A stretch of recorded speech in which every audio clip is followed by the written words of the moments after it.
keessanii nageenya waaqayyoo haala bakka jirtanitti isiniif haa baay'atu. Akkam jirtu? Nagaa keessanii jirtu?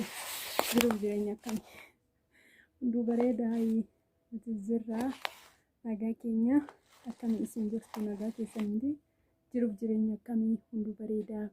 Jajjabaattu nuti jirraa. Nagaa keenya koona dhukkuba sammuu nagana.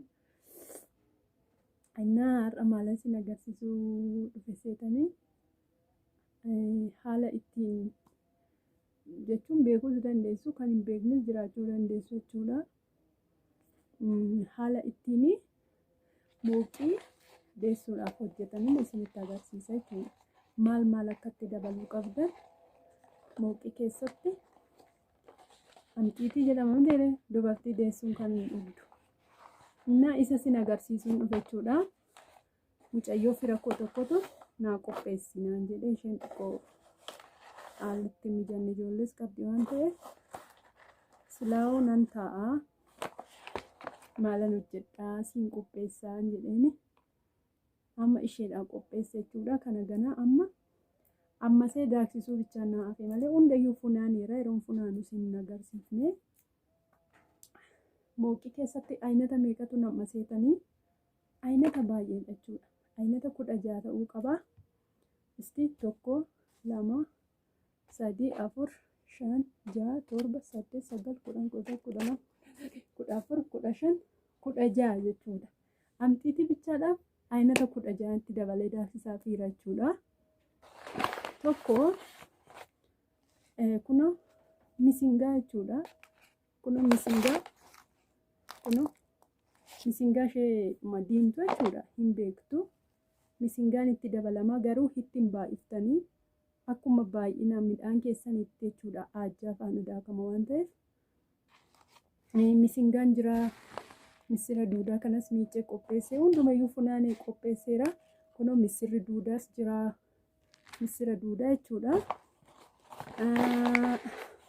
Kunoo baaqilaanis jira. Baaqilaa kun argaa. Sitti mul'achuu dhiisuu danda'a. Kunoo baaqilaanis jira. Argitanii kana arguun ruubiidha jechuudha. Waraqata nan bitee aaskoodhaan deemee bite jechuudha. Kun baaqilaadha. Kun immoo maalidha seetanii? Kuni suufiidha. Suufii beektu miti? Kun suufiidha ta'ee hin beeku garuu. Xixiqqoo wayitii suufii miti garuu hin beeku ani. Kunoo adii wayitii jechuudha. Aaskoo deemtan jechuudha. Aaskoo waan hundaa isiniif kennu jechuudha. Hoosii wallaaltan. Aaskoo midhaan amxiitii kan barbaade yoo jettan aynata baay'ee isiniif kennu jechuudha. Kunoo hundayyuu ruubiin bite jechuudha. Addaan kiiloo 5 bichaan barbaada waan jetteef ruubiin hin ga'a jechuudha. Kunoo kun immoo suufiidha. Nu arga suufii. Kunoo suufii ishee akaawwitti dabalanidha kun. Kun suufiidha. Kun immoo maalidha? Kun immoo boqqolloodha. Boqqolloo jechuudha. Caccabsanii jechuudha. Fattaganii caccabsanii boqqolloodha kuni. Kunis ruubiidha. Hundi isaa ruubiidha. Hundi jechuudha. Maaliif aajjaan kiiloo 5 waan ta'eef ruubii gahaadha jechuudha isaaf. Kun immoo talbaadha. Talbaa ilaala. Isinitti mul'ata. Xiqqoo ishee akkasumatti mul'atu godha. Kun immoo iyyuu talbaadha jechuudha. Kun talbaadha. Talbaa. Kun immoo abishii. Kun immoo abishiidha. Kuni abishiidha. Kun maalidha laata? Kun immoo nuugiidha jechuudha. Kunoo kana keessatti hin argitu. Kun nuugiidha. Nuugii namaas tumamee nyaatamu jechuudha. Kun immoo shumburaadha.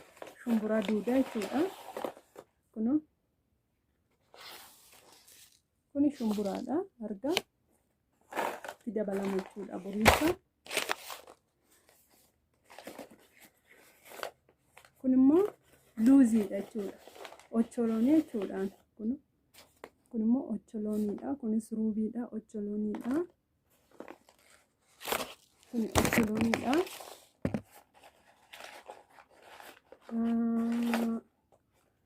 Kun immoo hin beeku atara wayiiti.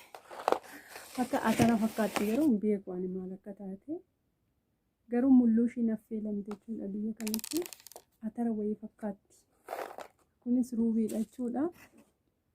Inni ammoo kunoo xaafiin diimaas jira as. Kunoo kun xaafii diimaati.